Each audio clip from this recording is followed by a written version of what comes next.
The Macho Man Randy Savage is not happy. Unjustifiably in a position that I'd rather not be in. Outside interference, yeah. I'm living in a nightmare.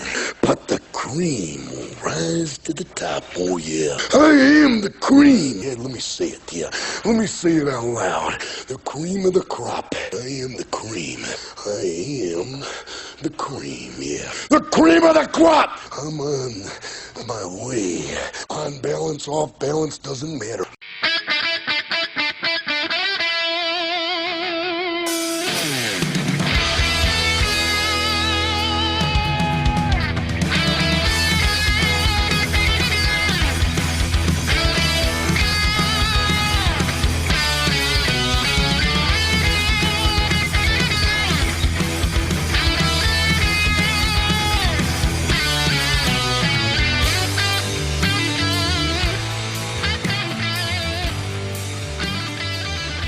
Hello everyone and welcome to episode number 4 of the This and That Gaming Podcast. My name is Mark, I'm one of your hosts for the evening.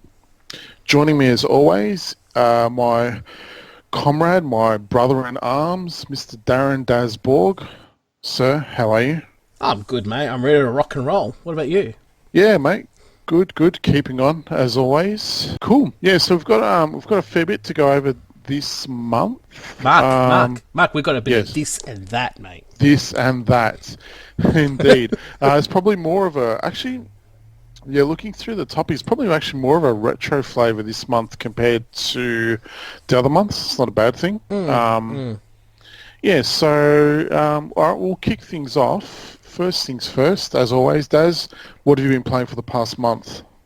I reckon one game that's been hogging most of my time, and I'm hoping Mark bought it because it was on sale on Steam as well, and that's Omega Strike. No. You didn't buy it. Oh, No. You goose. Dude, you need to get this game.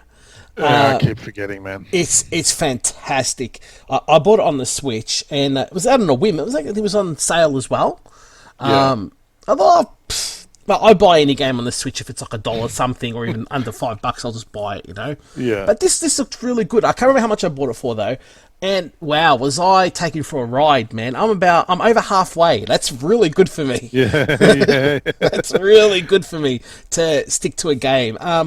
If you're a fan of Axiom Verge, Castlevania, what's it called? Is it Axiom Verge? Super Metroid. It's a Metroidvania game, but with guns. It's awesome. The difficulty is not crazy. It's a good balance. It moves forward nicely. It's not hard at all. It's just nice and an enjoyable game. Absolutely great. It's like I said. It's very Metroidvania. There's nothing else I can really say about it. What's that game? I can't remember the name of that game that reminds me of. What's the movie with Stallone and all that?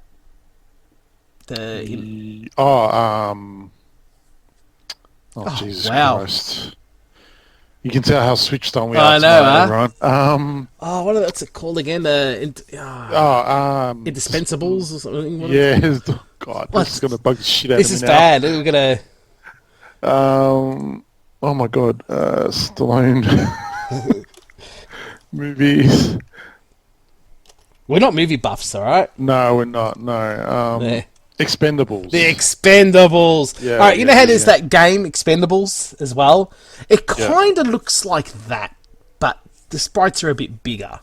Yeah. Yeah. So yeah, sorry listeners, that was really bad on our behalf. But you know what, I'm leaving that unedited because that's the way we roll. Yeah, exactly. It's just fun, man. It's got the the traditional, Metroidvania map, and you open up more areas, you got your percentage, and yeah, it's Axiom Verge, but a lot easier.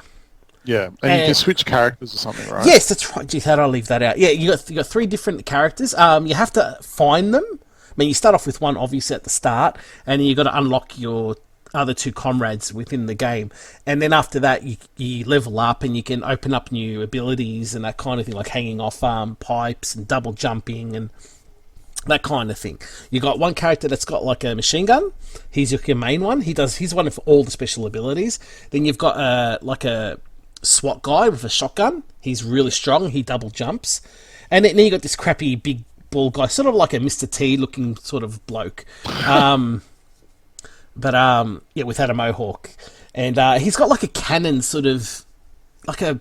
It's like a rocket cannonball thing that sort of shoots like an arc. It doesn't go straight. Yeah. And like if, a grenade launcher. Yeah, kind of like a grenade launcher. And you can... The good thing about it, he's all right in the sense that, for example, if you've got someone up a hill, you duck, and then you shoot while you're ducking. It'll follow the ground. Oh, okay. So, and then it'll hit the player that way. So, he's the least one you use, personally, but he can push, like, big rocks out of the way and that kind of thing. From memory, man, it's the only one that's really been taking a lot of my time, and I'm really loving it. And yesterday I was wrapped. I actually received I've got an SD card reader for my Apple IIe, so I chucked on a few games. I was playing Transylvania, which was awesome, and introduced my 10-year-old girl to Where in the World Is Carmen in San Diego. So nice. Good half an hour there, actually. It was a lot of fun. Yeah. I can't get Dark Crystal to work, so I need to find working ROMs of that. But it's been a blast from the past playing that thing. Yeah. Look, I mean, you look at it now, it's pretty shitty. It's not that great. I've got the nostalgia goggles on when I'm playing that computer. Because it was the first computer I ever played on, so... But look, man, it's Amiga Strike all the way, man. Besides emulating and playing games for the other podcast, the Golden Axe, we did Golden Axe last episode, and now we're working on Ghosts and Goblins. Amiga Strike's been hogging all the limelight. Nice. What about yourself? Me, man, I have been playing a ton of Mortal Kombat 11. So that came out a couple of weeks ago now. Had to its fair share of controversy. So just very quick rundown, because it would be kind of silly not to touch on it. So there's been a lot of reporting of it. So basically, if you've played Mortal Kombat 10, if you've played Mortal Kombat 9, they always include a mode in there called the Crypt, where you can go in there and you can unlock a bunch of stuff. There's like fatalities, brutalities, character art, skins and that kind of stuff. To use in the game. Now, this has... I'd say it's probably the biggest version of the Crypt in the series, and there are a ton of skins for every character. I think I counted the other day. I think each character has about 60 different skins that they can unlock. Wow, free. For free, yeah. Oh, that's great. But the problem being is that it's kind of a chicken and egg scenario, because there's another mode called Towers of Time. So basically, you go in there. It's towers that rotate every hour or so. It's basically like an arcade. Think of it as an arcade ladder. But they have these things called modifiers. So one might have like a character will randomly pop in to kind of hit you. Some will have missiles that will come in from the background and stuff like that. Now what happens is you play these Towers of Time to earn currency, which you then use to unlock stuff in the Crypt. Right? Okay. The problem being though... Kind of like Street Fighter 5. But that was more in-game credits. Yeah, kind of like that. The problem being, though, is that the Towers of Time stuff was super difficult, really, really hard, and it was not a lot of fun. And so basically because of that, and you couldn't go in and unlock stuff in the Crypt without doing a massive grind. So pretty much the day the game came out, NetherRealm came out and said, look, we're aware that the stuff with the Towers of Time and the Crypt is very difficult. We're working on a patch. We're going to get it out to you guys very soon.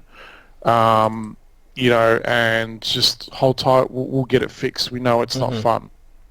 No one listened. And, of course, the internet lost its shit. Yeah. And people were threatening to take the game back. They were review bombing the game on Steam, all that kind of stuff.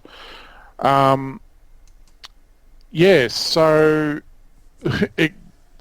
it didn't. The launch didn't come out smoothly. Now, since then, they've actually released a couple of patches.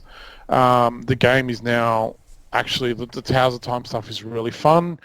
They've basically what they've done is they've increased the amount of rewards that you get from Towers of Time, which means you can then turn around and unlock stuff in the crypt really easily, and yeah, it's great. Well, they'll have The to learn. gameplay is great. Yeah. I mean, it's a lot easier compared to. I think it's easier to play compared to 10 and 9. Actually, it's less of a juggle fest, and it's just super fun to play, man. I'm enjoying the hell out of it now. So it's just funny though because for years people have been complaining they're sick of DLC, they're sick of all that kind of stuff. So NetherRealm turned around and made a bunch of unlockables, and now people are complaining that they can't unlock the unlockables fast enough. And all that kind of bullshit. So, but yeah. Can you buy them as well if you don't want to unlock them? No, you can't. You can't. Good. So Good. there is like what is called as a premium currency. They're called time crystals or something like that. You can buy those on the store, right? Which you can then turn around. There is an in-game shop that you can use those crystals to buy skins, but those skins can still be unlocked in the crypt for free or by playing the game. There's nothing on there. There's nothing like say what Street Fighter V does with the costumes and stuff like that you can only get by paying money for. Or everything that's in the game at the moment, except for the DLC characters coming down the line, can be earned in game, and you don't have to spend a cent. I haven't spent a cent so far, and I've unlocked like heaps of stuff. So, it's just typical overreaction. But otherwise, besides that, I haven't really. I'm just trying to think. I haven't really been playing Monster much Hunter? else. No, I've taken a break from that because I grinded myself to death. That's probably about it. It's kind of a quiet period at the moment. We had that big rush of games at the start of the year, and now we're kind of going into the quiet period. So yeah, it's been a lot of Mortal Kombat 11. And that's been about it really. I'm hoping next podcast you say you've played a Mega Strike. Mega Strike. I'll probably forget, man. Yeah. Fair enough. Cool. Alrighty, so we'll move on now to some of the news stories from the month. Like I said, this month is a bit more probably retro themed because it has been fairly quiet over the past month. To begin with, so last month you would have heard Daz, myself, and Boosty, who was our special guest. Thanks again to Paul. Talk about Sekiro, Shadows Die Twice, and how difficult it was.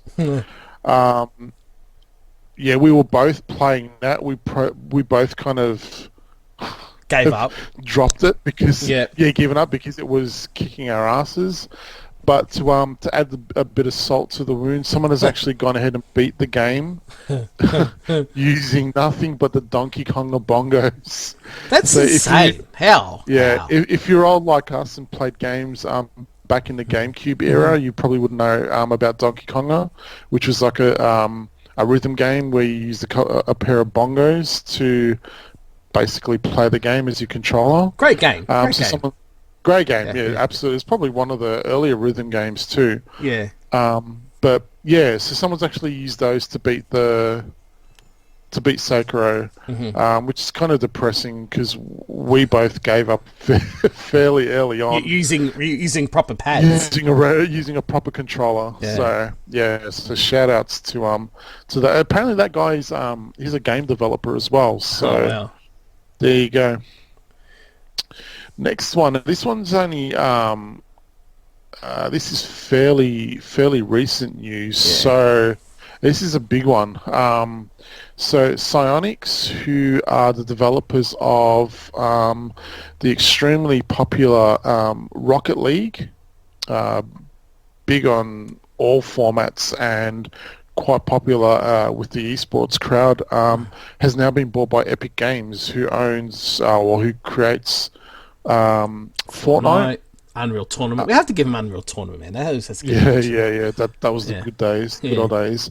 Who are now also who have their own Epic Game Store, which they're kind of pushing as a rival to Steam on PC. So they've gone out and they've bought them. So a lot of people are not happy that this has happened. What they've said is, so there's been a bit of a confusion though. That what they've said is that anyone that owns the game on Steam will continue to receive updates. They'll update it. They'll be basically updating the Steam version for the life of the game. Originally, it was reported that it was no longer going to be on sale on Steam, but they've kind of backtracked a little bit and said that that's not actually the case and that they haven't decided what they're going to do. So, yeah, interesting. I wonder. What I'm just wondering, would online still work if it's cross clients? Yeah, that's a good question. I reckon it will. I'd be surprised if it doesn't. I think if they stop that, they'll be shooting themselves in the foot. Epic Games. Oh That's yeah, just definitely. Stupid. That'd be a stupid definitely. move. It's interesting though because normally, if a game is on Steam, and I'm thinking of that comes to mind is Killer Instinct. So, Killer Instinct had the Steam version and it had the Windows. The Windows 10 version. Now, Windows 10 version, they're both cross-play, but the Windows 10 version, I think is it Windows 10 and Steam can play against each other? Or I know Steam can't play with, I'm pretty sure Steam can't play with Xbox users, whereas the Windows 10 version can. But I'm not sure if they can play against each other. Like basically, if you buy the Steam version of Killer Instinct, your player base is extremely small. So it'll be interesting to see, what's going to happen with cross-play if they do decide to release a separate client. So, but yeah, like you said, if they go ahead and kill support for that, that's they're pretty much shooting themselves in the foot. Yeah. So we'll see what comes of that. Next one. All right, let me. I'll throw this one over to you, Daz. Sega is starting to focus their existing IPs to PC now, like doing PC ports, which I think is a great move because PC gaming's huge now. I think it's starting to get bigger than console now. Yeah. It's the direction that this is what I thought was going to happen over 10 years ago. But it's taken a while to kick off, and I think now that consoles are going to be getting more digital based, and we'll elaborate on that later.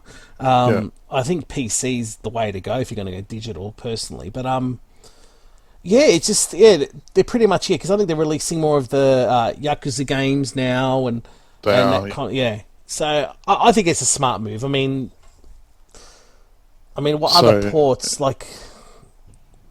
I'm not too sure what other ports they'll be releasing, but I know that they're still going to be looking at next-gen consoles as well, like the PlayStation 5. Yeah.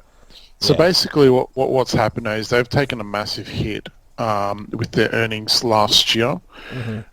This is actually quite troubling. So the company's yearly profits plummeted over 70% to $23.82 million. That is nothing. So there's been they have miscalculated or something along those lines. So they're basically now, they've come out and said that they're going to refocus on their existing IPs.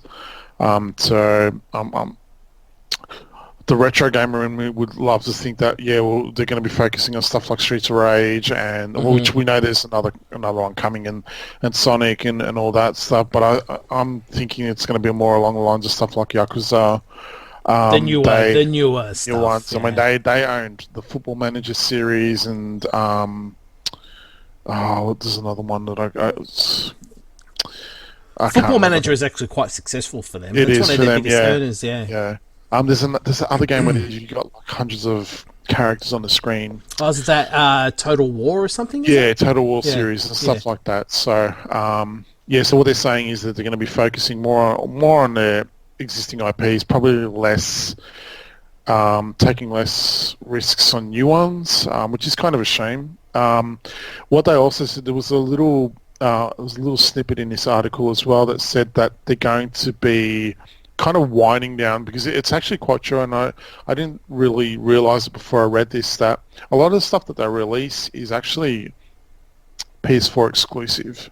So when you think of stuff like Yakuza, that generally is only released on Sony platforms, but what they're saying now is they're going to basically go with a more multi-platform approach. So we'll see stuff more on PC, and most likely you would think that they wouldn't discount Xbox and stuff like that. Yeah. Well, even mobile, looks like they're doing a lot more on mobile as well. Yeah. So, I mean, look, hopefully they turn things around, because, $23 million profit for a company like Sega That's peanuts. That is really not that great at all. Next one. This one, Super Mario Brothers gets ported to the Commodore 64. Daz, I'll let you take this one. Yeah, I was very skeptical about this when I heard about this. I was hearing awesome things about it and saw a video, and I'm like, it just looks ridiculously good. So I downloaded it before it got taken down, because we'll lead to that soon. I chucked it in my C64, and wow. I mean, if Mark and I had this back in the day, we would have been going nuts. Seriously, it's close to identical. Yeah. Besides the odd colour is different, it's amazing. It took the creator 7 years to make, and it took Nintendo probably about a week to take it down. 7 minutes to get their lawyers on it. But it was out long enough for everybody to get it, so that's great. I mean, look, like Mark was mentioning before, everyone can call Nintendo bastards and so on. Yeah. It's their IP. They've got every right to, so I can't complain. Look, as long as it was out there long enough for everyone to download, I think that's great. Look, exactly. I mean, it's on a defunct system. It's not like they're going to lose money from this, and but still, it's theirs, and you can't say anything about that. But it's an amazing port. If anyone's curious, I mean, I'm sure the ROM's still laying around somewhere on the internet. Fire up your Vice simulator and chuck it on, and just marvel on how amazing it is. It does slow down a little bit when there's a lot going on. Some Commodore 64s, original Commodore 64s, it freezes, from what I've been told. I haven't had that problem. If you want it running perfectly, you can run it on a Commodore 128, but not many people have one of those because they die. And it's meant to run perfect on that. But mate, amazing! What an amazing job the creator did. I am puzzled how he did it. It's got all the secrets. It's got everything. And from what I experienced so far, it does it in a single load. I don't get it. Yeah, it's, dude, you'll flip. Ooh, that's impressive. You're coming to visit next weekend, and I'm going to fire it up. You're going to freak. Yeah, you're really going to freak. But yeah, that's the C64 version of Super Mario Brothers. I mean, look, when Daz sent me the link to the game, my first thing was, okay, how long, how quickly is Nintendo going to jump on this and get it shut down? So it wasn't really surprised. I mean, I'm surprised people still try to take on their IP, but you know what? I mean,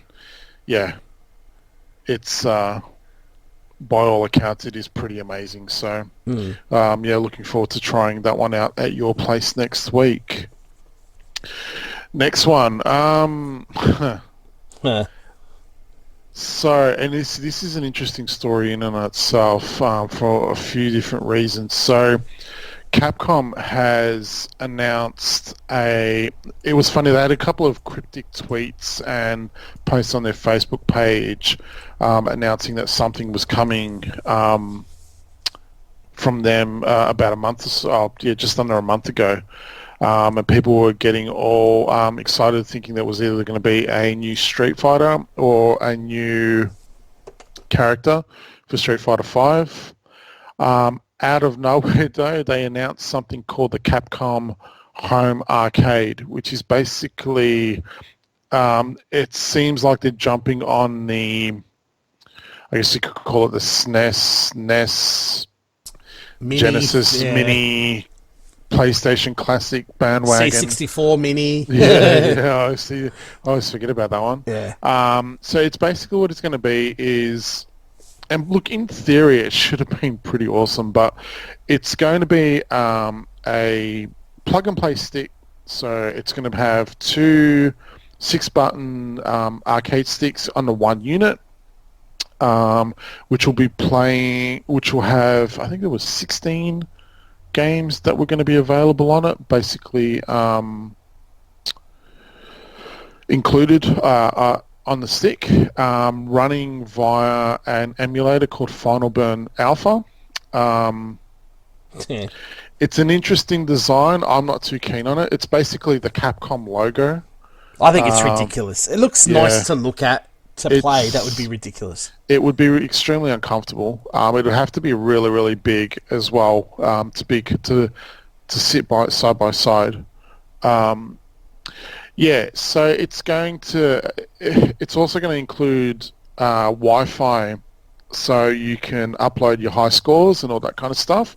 Wow. Leaderboards, which is nice. Look, it's a throwaway edition, but still, it's not bad. None of the other systems do it. So, and some of the games that they're going to be including stuff like. Now, this is kind of cool in itself, though. Alien vs Predator. Yeah, which is a surprise when you think about licensing.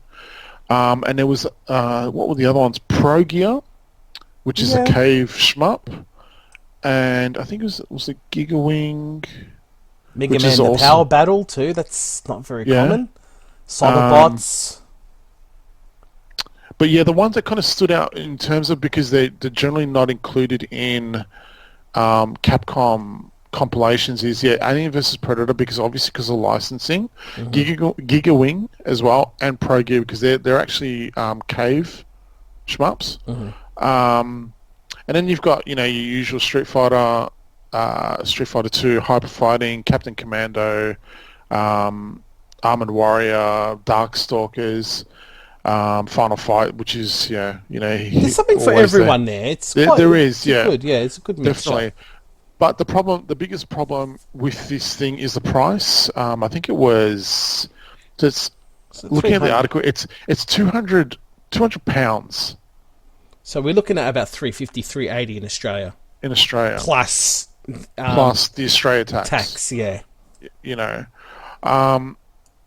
And you would think for that much, like the game list that they've included is great, but for that much, mate, they should be including the entire CPS1 and CPS2 library. Honestly, and not running it on Final Burn Alpha. I mean, come on. That's what put me off straight away. It's like, what's the point? I might as well buy a Pandora's Box 5 arcade stick thing. Yeah. For half of that. And here's like some of the problems with the library. Like for example, like you've got Darkstalkers, right? Darkstalkers is a great game, but it's not the best in the series. So why would you not include Vampire Hunter or something like that? Like Street Fighter 2 Hyper Fighting, yes, Daz and I, we love this, but if you're going to include Hyper Fighting, you need to include Super Turbo as well, because at least that way then you've got the extra characters and all that kind of stuff. But yeah, the what's come to light after this. So when they announced it, they basically said that they're going to be licensing Final Burn Alpha as the emulator. Which was news to a lot of the developers from Final Burn Alpha, because generally they don't license their emulator for commercial use. And it was news to a lot of them. Now apparently there was one of the developers that said yes, it's been cleared by me, but all the other developers have said, well, hang on a second. This is not a single person emulator. Yeah. A lot of people have contributed different parts of code and stuff like that. We had no idea. But what has also turned out now is that it's Capcom themselves are not actually the ones that are making the stick. It's a company called Koch Media, which is actually THQ Nordic. They're the ones that are actually developing the... So they've actually licensed the game and the logo from Capcom. Now, Capcom are turning around and saying that, look, this is nothing to do with us. Yeah. Any issues, you need to go to these guys. So it's going to be interesting to see if this thing actually sees a light of day now. I don't think it will. You know, yeah, I'm honestly surprised Capcom have given the go ahead. Yeah, exactly. I smell something fishy. I think so too. Yeah, I think so. I think Capcom will probably promise the one thing. Yeah. And then, THQ Nordic have turned around and done something else. So, yeah, let's see what happens with this one. For the $350, mate, you better be developing something or producing something pretty damn awesome. All right, next one. Did you want to talk about the Antstream Kickstarter? Yeah, we'll go with this now. All right. This is something I was doubting. Like, I think it was the first episode we brought this up. Yeah. Well, it went to Kickstarter and it's still going. It's succeeded. It's made nearly $20,000 over its goal. So, look, congratulations to them. I don't know if you've heard from the first episode. Antstream is a new retro gaming service, that streaming service.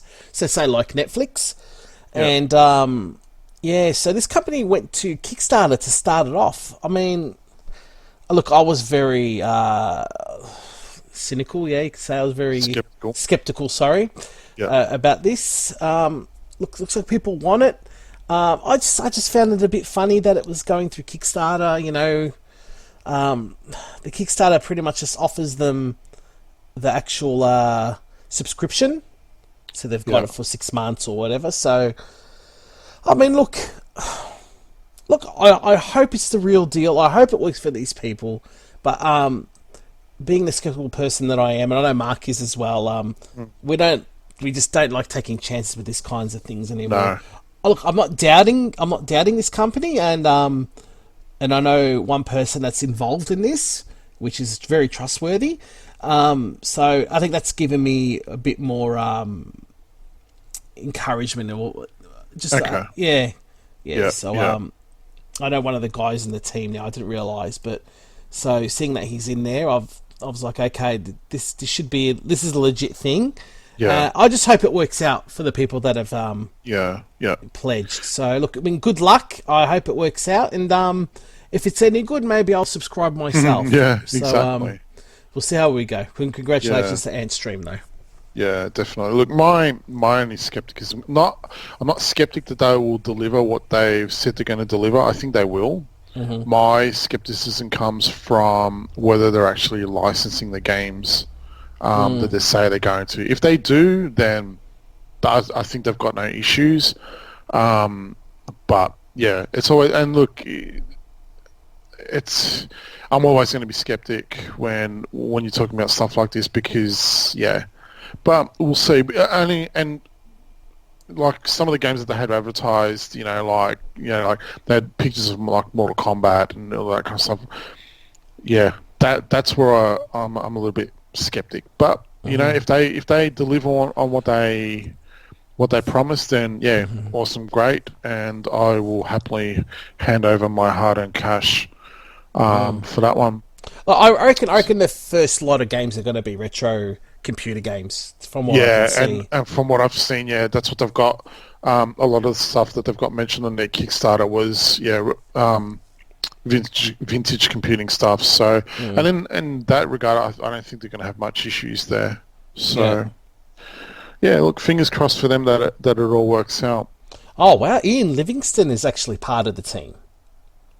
He wrote all those fantasy books. Oh really? Yeah. Okay. So that's a big name there. Wow. Yeah. From what I can see here. Yeah. Oh well, good luck to them. I hope it works out. And like I said, if it does work well, So be throwing them some of my money because I wouldn't mind playing all these kinds of games on the run. I mean, I hope there's going to be a Nintendo Switch version. That would be fantastic. If there is, I'll sign up 100%. Cool.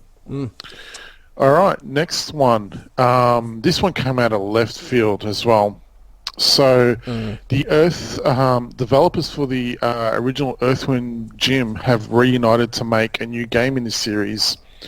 I'm just going to quickly read a little bit from this story. So Earthworm Jim turns 25 this year. Now, to celebrate, some of the original team, including Doug TenNapel, David Perry, and Tom Tallarico, getting back together to make a new Earthworm Jim game exclusively for the Intellivision Amico. Amico, yes, I heard about this. I heard this system was going to be made. Yeah, I just think of the ColecoVision thing. Yeah, but this isn't Kickstarter based, is it? Not that I know of. I don't know. So yeah, this was the first I'd heard of it. They're saying that this new Intellivision system will be out sometime next year, and they're not looking to compete head to head with your Sonys, your Nintendos, and all that kind of stuff. They're basically saying that, look, this is going to be a system geared towards casual gamers.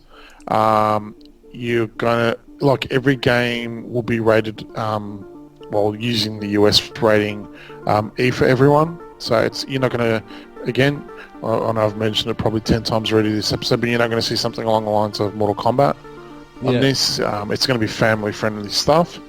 And that is going to include this new Earthworm Jim game. I'm hoping they're going to release a proper controller for this thing, because the controller that's been touted for this new console is like the old one. Yeah, with the dial. Yeah. Because as far as I know, it's going to play the old catalog, the back catalog. Okay. Yeah. So yeah, it's not like a very powerful system at all. I think it's going to be more of a 32-bit, 16-bit hybrid. Pixel based. Yeah. But the control pads look like absolute crap. Yeah. But that's interesting, right? And you would think that if you got the likes of David Perry jumping on board to make a new game, that they've seen something to pique their interest, to put in time to create something new. So I just hope that whatever game that they end up making, that does get released for something like the Switch, for example, because I've no desire to buy another Intellivision system. Me neither. I'm consoled out, so good luck. Fingers crossed with that one. Alright, so I think we've got one more. First images of a cartridge-based retro console, the Evercade, is revealed. Yeah, well, yet another one. Another one. Jeez. It looks nice. It's the first multi-game cartridge to be released. It'll be released with 20 classic Atari games, including Centipede, Tempest, and Missile Command. Wow.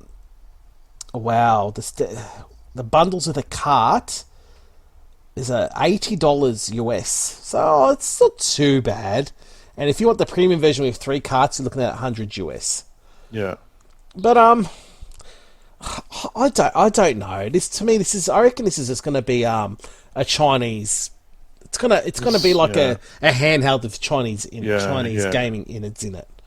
So just to reiterate, so it's called the Evercade. It's a cartridge-based retro console. It's a handheld, I believe. I don't think there's any kind of. Well, does mention that you can output to a TV via HDMI. So first cartridge will include 20 Atari 2600 games. Now these are first party games, so you're not going to see the likes of Pitfall or anything like that. So you got Atari 7800 games on there too, as far as I can see. Yeah. You got Food Fight. That's actually a good one to have. Yeah. I mean, look, the games themselves look great. I mean, you got Tempest, you got Sword Quest, Asteroids, Adventures there. Yeah, Centipede, Missile Command. But Is again, is it worth 80 US? I don't know. And these things now.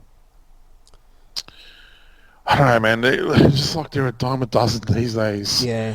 It reminds me of those were they Blaze? Yeah, the The Blaze ones. Sega Yeah, ones, yeah. yeah. Except this time you've got cartridges. Yeah, Yeah, look, I'll be passing on this. I yeah. wouldn't...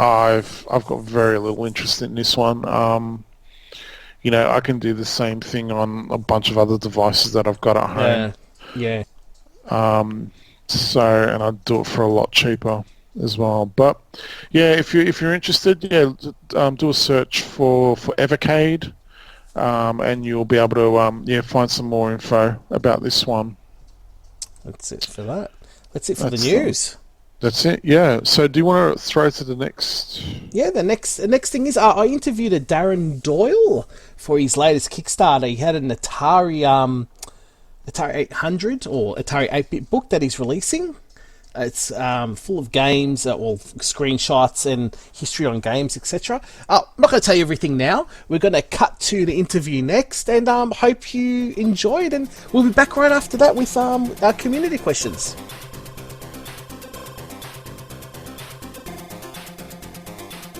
Hey guys, we've got a special guest on this episode. We have Darren Doyle and talking about his new Atari book Kickstarter. How are you, mate? How are you doing, Darren? Not too bad. Good. That's good to hear. Delighted to be on your show. The new book that I'm doing there is the Atari Visual History. What the book is essentially about is I grew up started playing video games in 1978.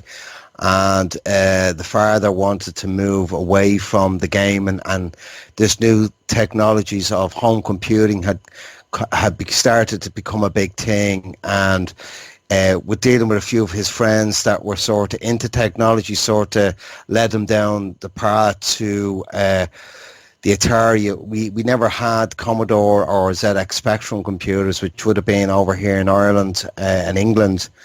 And the premise was that, Atari, and a gas thing is Atari was actually much more expensive than those formats at the time due to Atari's high pricing or whatever else. So he got me an Atari 400 home computer with the membrane, but we actually didn't have it for long, and then I upgraded to an Atari 800 where I started to learn to program BASIC, and I was playing games, obviously, and Atari had some fantastic educational software out in the day. So I sort of spent from the age of 8 up until I went on to the Atari ST at least 5 to 6 years with the Atari 8-bit platform, and was always a massive fan. I really liked the Atari because of its ability to display 128 colours and had 4-channel sound and stuff, where on the Commodore, the guys at Commodore 64 was real muted graphics. But I grew up, these were things that were incredibly nostalgic to me.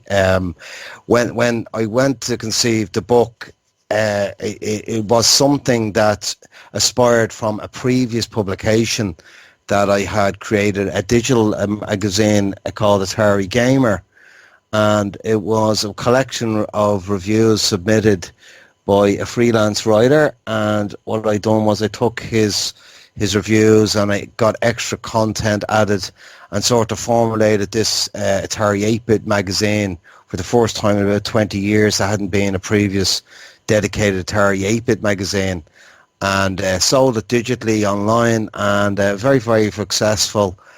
The magazine actually did really, really well. A lot of people embraced it, especially in the Atari communities. From the Atari 8-bit magazine, I moved into the ST area, and I actually created 2 Atari ST magazines for the communities. Again, these are magazines that weren't being covered for these areas. Always Commodore or Spectrum or Amiga and stuff like that. Although I moved on to the Amiga as well, but I just felt these Atari for me was the roots of my video gaming lineage. I must have played 1,000 games, avid gamer, all that good stuff. Used to be a massive fan of the demo scene that showed up on the Atari 8-bit and the Atari ST. So I love these technical achievements. So with that, I designed these magazines. I also did free magazines as well. I did one called Atari Crypt, which was made as a Christmas present for everybody in the community that was interested. That was a full 80-page magazine that we did, digital magazine. We gave away. I done magazines on the Nintendo. I was also chief graphic designer between one for homebrew games. All that good stuff. So with that, when these things were sort of being in the pipeline, I turned my attention to my other absolute love, which is arcade games, coin-up arcade games. And I began working on a project called Coin Up the Arcade Guide. Now, this is going back maybe 6-7 years. Now, the book is actually, I have the book actually done now. The book is actually finished, but it was over 60 arcade games in it, page to page, just images and screenshots and all that good stuff. And it was all about the celebration of the software. So that was actually supposed to be crowdfunded many moons ago, but due to, job commitments and family life commitments and life in general, I guess, yeah. Yeah, it is the family thing, the job especially. My job's a vampire. You go in a colour picture and come out with black and white prints. That's just the way it is. But I wanted to kickstart this thing, and I have it all there ready to go. And then I came across another book based on the VIC-20.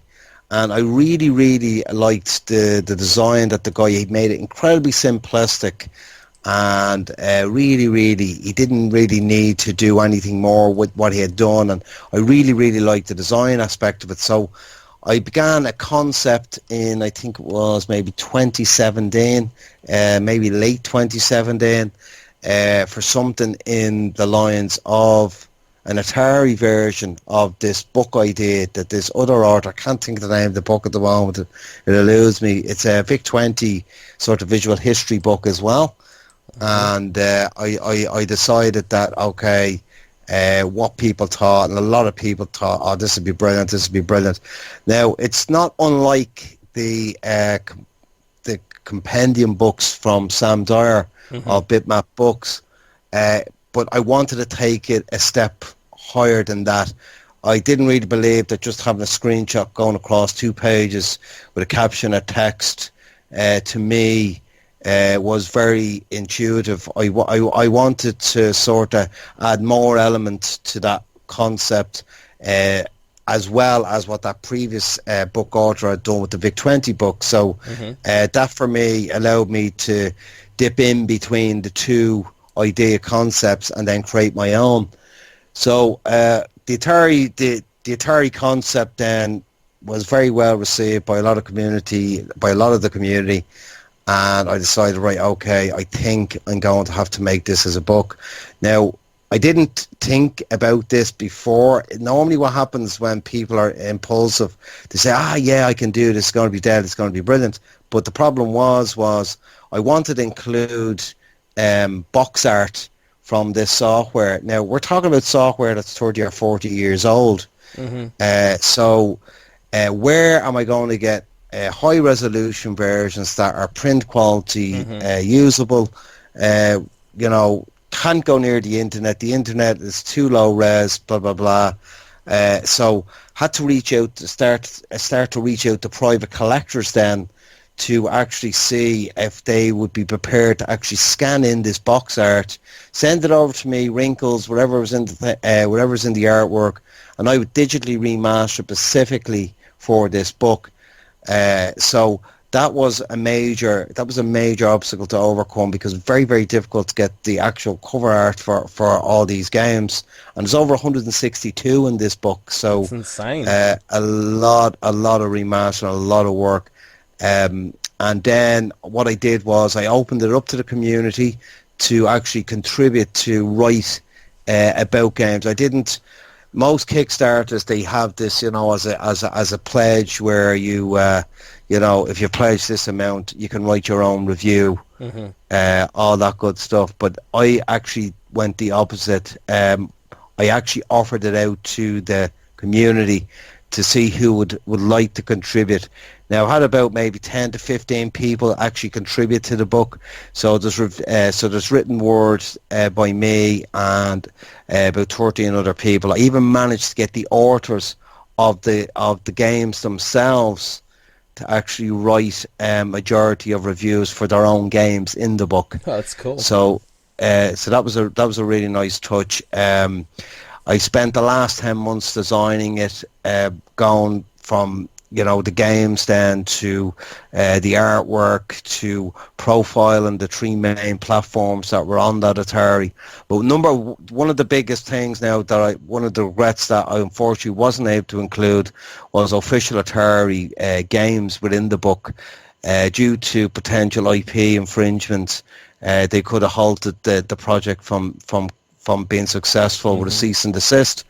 So I had no choice but to go with the third-party software. So there is actually no official Atari software in it. But although Atari did some great stuff, you know what I mean, I would have loved to include it. But unfortunately, those things, you have to make these executive decisions on what you're going to put in something or not. I think most of the better games were a third party anyway, to be honest.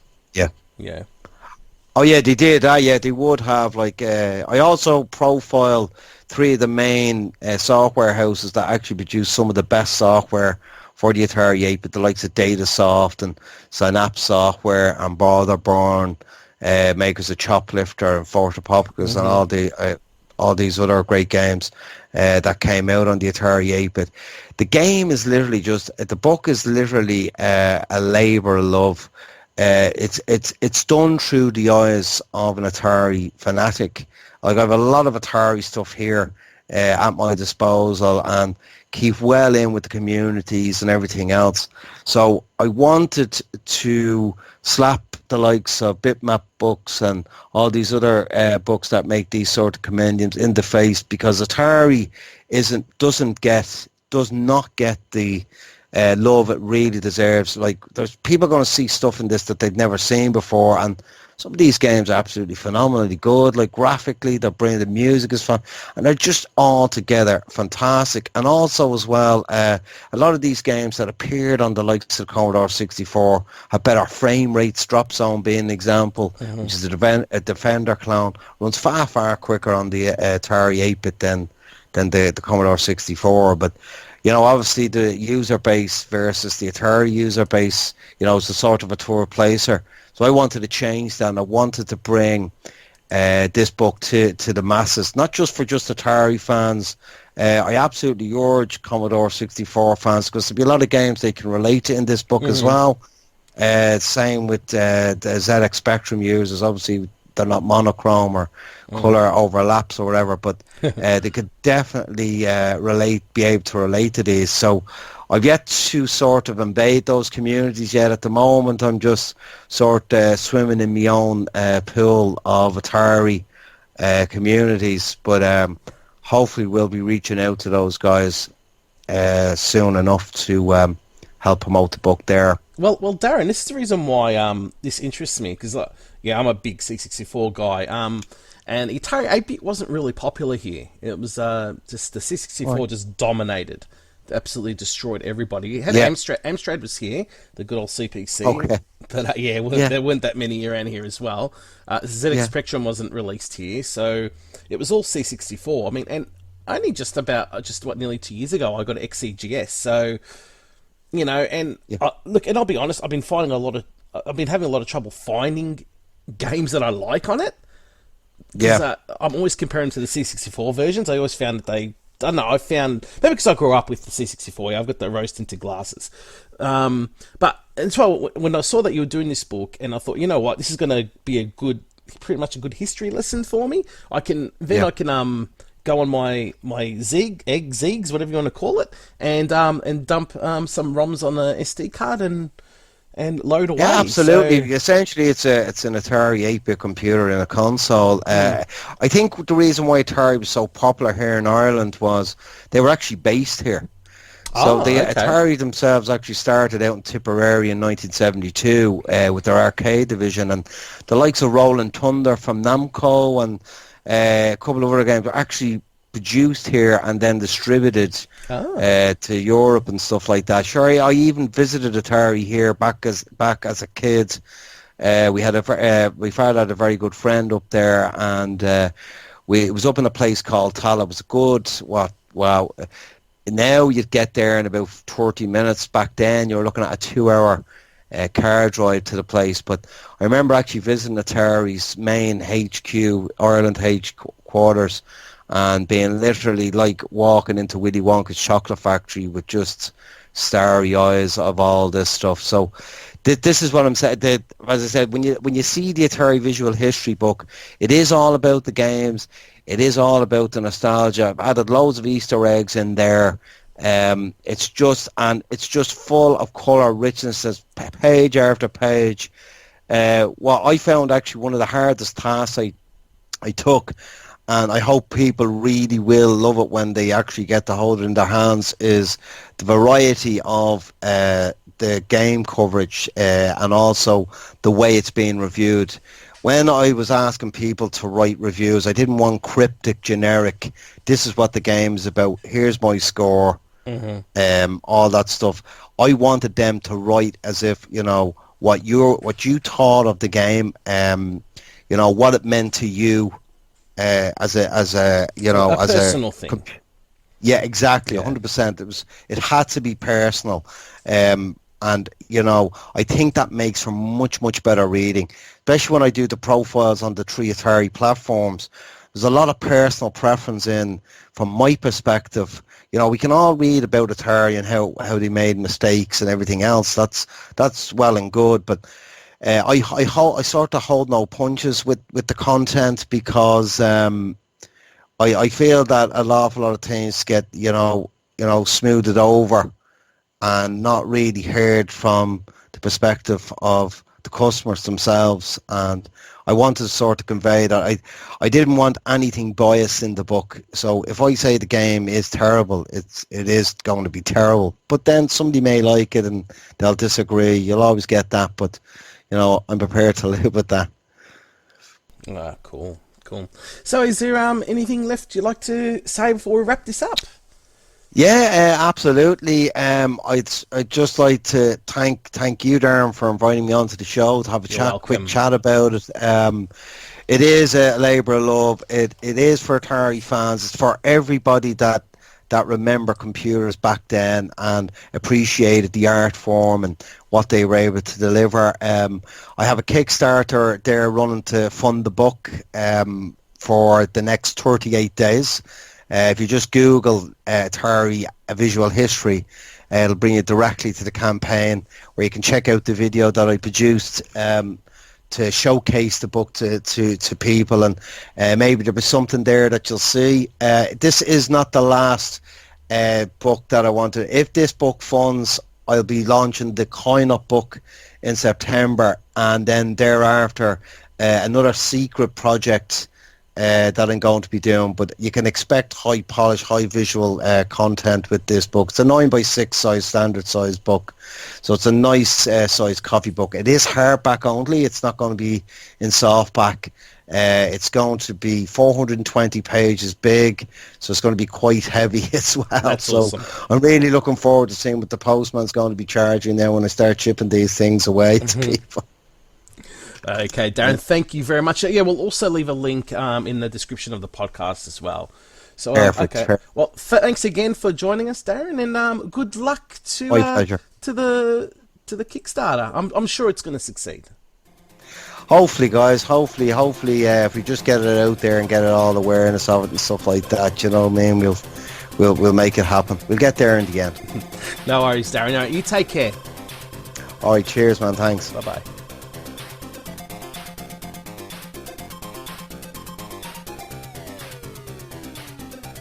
Okay, well, there you go. That was a great interview with Darren, actually. Really, really nice bloke. Really nice bloke. And I really hope his Kickstarter succeeds. I've put in my my pledge. I rarely do Kickstarter these days, but Yeah. I thought, no, this one I'll give him a bit of encouragement here and support him. I think it's a great book. He's already finished it, which is great. So he just needs this. It's just book orders. So nice. Yeah, so he's already done the job, and that was the main thing why I pledged. Okay, he's already finished the book. Yeah. So, as you would have heard in the interview. So anyway, okay, we've got a couple of community questions. Cool. We'll get into that, and we'll finish the show off. Awesome. So let's go. We'll go with John Ebbs first. Cool. So yeah. This is going to be a funny one. Yeah. Thanks, John. Thanks for asking us these questions. Thanks for your support with the other podcasts as well, with Arcade Perfect. And your Patreon, by the way, too. Thank you. Okay, he asks, can somebody explain how so many people supported the Atari VCS that has been delayed again, which is, I think it's due at the end of this year. And after the Vega disaster, why would you use Indiegogo? Because it's a scam, John. That's pretty much it. It's a scam. Yeah, I mean, there's nothing else to really say. Yeah. I don't get it. I don't know. Yeah, I don't know. I just wonder if people sign up for stuff on Indiegogo not knowing that that they will take their money regardless. Even if the campaign doesn't meet its goal, they still get your money. I think that's the way it works. Anyway, I know Kickstarter doesn't, but I'm pretty sure Indiegogo, once you pledge, that's it. You're done. Yeah, that's not right. Yeah, and the problem with these crowdfunding sites is that if you speak up against them, you get shouted down as well. We did it. We did a number of times on RD. And we got called every name under the sun. Are you negative or blah blah blah? And you know what? I had to bite my tongue for a second. We were right. Had to blow our own trumpet, but you know what? We were bloody right, and we called it, and we called this 2 years ago. Yeah. So yeah. And the Clicker Chameleon, we did an actual podcast just on that. I mean, we were lucky enough to get some information from the inside, and people were still saying, "Oh, you're being negative." No, we weren't. Yeah. We knew this was sus. Exactly. And then things started coming out. With the what was it? It was like a capture card from a PC inside I can't remember what was it. What was it? A Jaguar shell. Wasn't Jaguar shell. Yeah. Yeah. I mean, the community is not stupid. No. Exactly. If they think something's going on, they'll look into it. So look, I don't get it. I guess these companies know how to sucker people in. There's a lot of Atari fans out there, and it's a shame that they take advantage of their love for the hobby, I guess. Yeah, exactly. And It just when you think about it, the Atari name, the way it's been dragged through the mud, we literally just spoke about another device where you're going to have the first things that they've shown is going to be Atari games. They're just beating that horse to death. So all you can do is vote with your wallet. Don't back these things. It's crazy. It sounds like to me, John. It sounds like you're pretty switched on, mate. So how to keep your money safe. So cool. All right, next one. This is a great question, actually. Gordon King. His RGDS. Yep. He was also on my last one too. Okay, perfect. Good old Scott, Mr. King. He is. Alrighty. Indie games. I commonly see them as being classed as a gap filler until the next AAA game is released. This is especially true on the Switch. I think that's a wrong way to look at them. They are the last bastion of true originality and creativity. Would love to hear your guys' views on this. Shallow time filler or just as good as any other game? You go first. Daz. Oh, you want me to go first? Okay. All right, no, that's cool. I'll chuck my 2 cents worth. Absolutely, it's the wrong way to look at them. Some of the best games that we've played, you've heard Daz go on and on and on about Axiom Verge over the past, couple of years. There's no way, that game is a time filler. You could. Sorry, I'm laughing as the Daz's kids in the background. Yeah. You could argue that a lot of these games are better, much better than a lot of the AAA stuff that gets released these days. So I think most are. You could even argue the point that it's actually the other way around. That the AAA games are the time filler. While we wait for the next great indie game, So I agree. To say that sells indie games short. I know that we've probably been flooded a bit within the past couple of years as well, but I mean, to quote the late great Macho Man Randy Savage, the cream rises to the crop. It rises to the top. Sorry, to the top, yeah. The cream rises to the top. Ooh, yeah. And the great stuff separates itself. So I mean, God, you can name off a ton of games. Stuff Celeste. What's the other one that's been really popular? Iconoclast. What's that? Iconoclast. That one probably hasn't gotten the love it deserves. Yeah, I agree. But it's a great game. I mean, Rad Rogers. Dead Cells, all that kind of stuff. So, the latest Toki re-release, Monster Boy. I mean, come on. I mean, I'm looking at my Switch games at the moment. There's crap loads there. Absolute crap loads. Even Giant Sisters, man. It's amazing. Exactly. So, and I reckon the Switch is thriving because of a lot of these games as well. So yeah, definitely. It's the wrong way for them to be looked at. Daz. You pretty much what I was going to say. What you said, man. I totally agree. I mean, there's not much I can really add. Yeah. I agree with you 100%. I love the indie titles. I like my AAAs, but I prefer my indies. Yeah, I just think you get more bang for your buck. Exactly, and it doesn't help that they're cheaper as well. Like a third of the cost of what you're paying for, the next great big AAA game. So, what year did X-Men Verge come out? Let's have a look. 2017. That would have to be my game of the year. Yeah. Unless Bloodborne came out the same year, I can't remember. I think Bloodborne may have been slightly before that. Yeah. So I mean, what's that say? I mean, far out. An indie game getting my game of the year. Yeah. It's an amazing, amazing game. Yeah. Cool. Alrighty. Well, that's pretty much it then. That's it. We're done. Oh, actually went by a lot faster than I was expecting. So good lot stuff. Of fun. Well.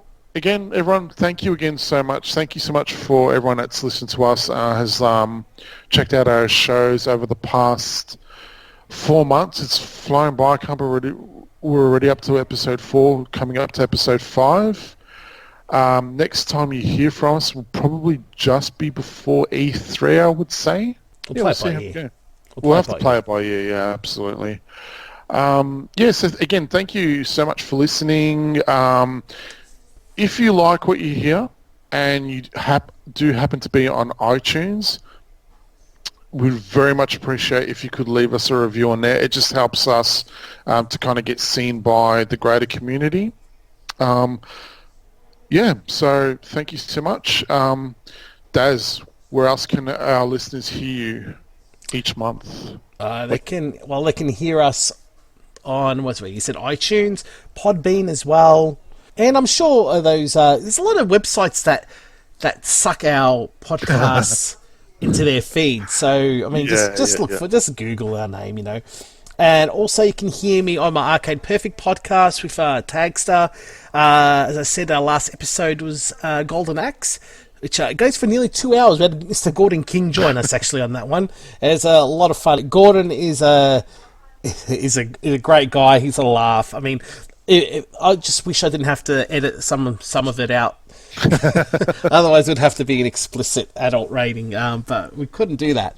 Can't do that. So, but yeah. So yeah, last one was, like I said, Golden Axe. We've got Ghosts and Goblins next with Matt Blinks from Games of Gears. He reviews Atari ST games on YouTube. So we've got him on. It's our first guest from Sweden, so that's going to be an exciting one. Yeah, he speaks very good English. He probably speaks better English than me.